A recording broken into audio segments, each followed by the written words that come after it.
Good day, everybody. I hope everybody's doing very well and that you're taking good care of yourselves. Today, I'm back with a follow-up clip on the Erik Erikson stages of development that I spoke on my previous clip about. And I still want to talk about the sixth stage, which is intimacy and isolation, because I feel like that's one of the biggest stages. Well, all of them are important, but this is because this is one of the most important, at least with what I do, where identities formed or broken, where trust and mistrust is also formed, because this is the stage from 18 to 40. Okay, so for those who haven't watched my previous clip, I urge you to please go and watch that clip so that you understand what I will be talking about. Now, today, I'll add ACEs and that stage so that you can understand how that forms. So I'll explain what ACEs are. So ACEs are adverse childhood experiences. So adverse childhood experiences has to do with anything that happened in your life when you were born up to the age of 18, okay? So anything that is causing stress or that caused you stress, anything that was traumatic, anything that was very bad for you in this stage from 0 to 18 might shape how you look or what your lens is in life because of what happened to you. So adverse childhood experiences look at three categories. The first one is childhood abuse, okay? If you, when you were growing up, had any type of physical abuse in the home, had any sexual abuse, someone either sexually assaulting you, raping you, or emotional abuse, these three type of childhood abuses falls under ACEs. If this happened to you, it may cause severe emotional and behavioral challenges later in life. So these are the first three, which falls under childhood abuse. The second category is family dysfunction. So if you witness violence, if you grew up in a space where your parents or your guardians were fighting, if there was a divorce in the family, if there was substance abuse, drug abuse, if you had a family member who also went to prison, or someone suffering from mental illness, this also would have severe consequences in how you would look or have an outlook through into life. The third category was neglect. Now, neglect is a topic on its own, but if there was neglect in the home, either physically or emotionally, then this might also have a severe consequence in how you see life. So neglect, the physical neglect is, you might be home alone and you have to take care of yourself, and your parents are never around because they are either high or they are just busy with work and they're never home. That's a form of neglect because you need attachment, you need to be nurtured, you need to be groomed as a person, right?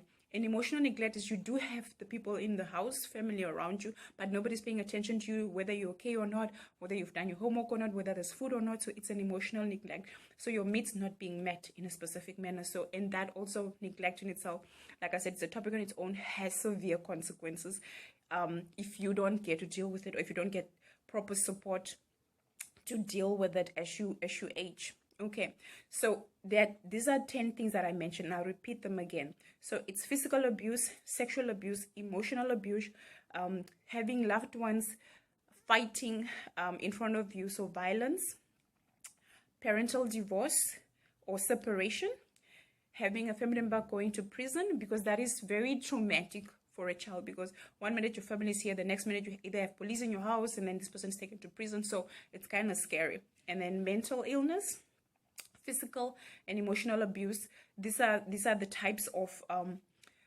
abuses that happen in a child that causes severe stress. Now, stress is supposed to be good, right? There's good stress, but stress over a period of time where there's constantly emotions and fighting and all of this child's ability to cope or to learn to cope or deal with stress is minimized because they're always alert, right? So imagine a child growing up in a household that has either some of this and they don't get to deal with it as they grow. When they get to Erik Erikson stage of isolation and intimacy, they've already have this stressors in life, right? Experiences in life that already have shaped their outlook in life.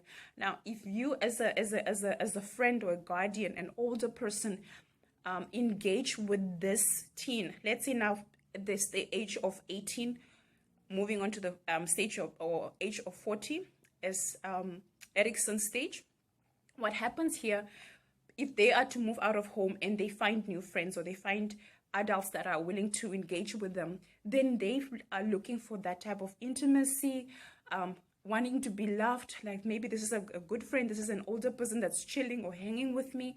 Now maybe they are there to actually help me grow as a person, because they had to fend for themselves this whole time. But as adults, if you are partying with young kids, if you are smoking, if you are using substances, drugs with young people who have gone through this, they don't already, they have a map about what intimacy is, which is more violence and isolation. And if they get to hang with you and party with you, and as young as they are only looking for attention and love and affection. And if you are, let's say, 45, and you are hanging with a 19-year-old who has gone through all of this, all they need is a parental guidance or guardians guidance. But if you can't give them that and you are just drinking and partying and abusing them, what they tend to do is they become more isolated, they become scared of the world, they become withdrawn, they may become depressed, because one minute you are friends because you drink together or drug together, the next minute when you are sober you want to show off that, no, I'm an adult or you're a child, I don't hang with kids, or I don't. That is embarrassing them. That is another form of neglect. So please do not party with young kids, because you might not always know what they're going through. And if you do know what they're going through, you might confuse them in what your role is as an adult. And I'm talking to adults or guardians or neighbors who are sitting and drinking with young kids because they can afford to buy the alcohol, or they are sending these kids to buy the alcohol, and they want to look like the cool parent or the cool auntie or uncle in the street.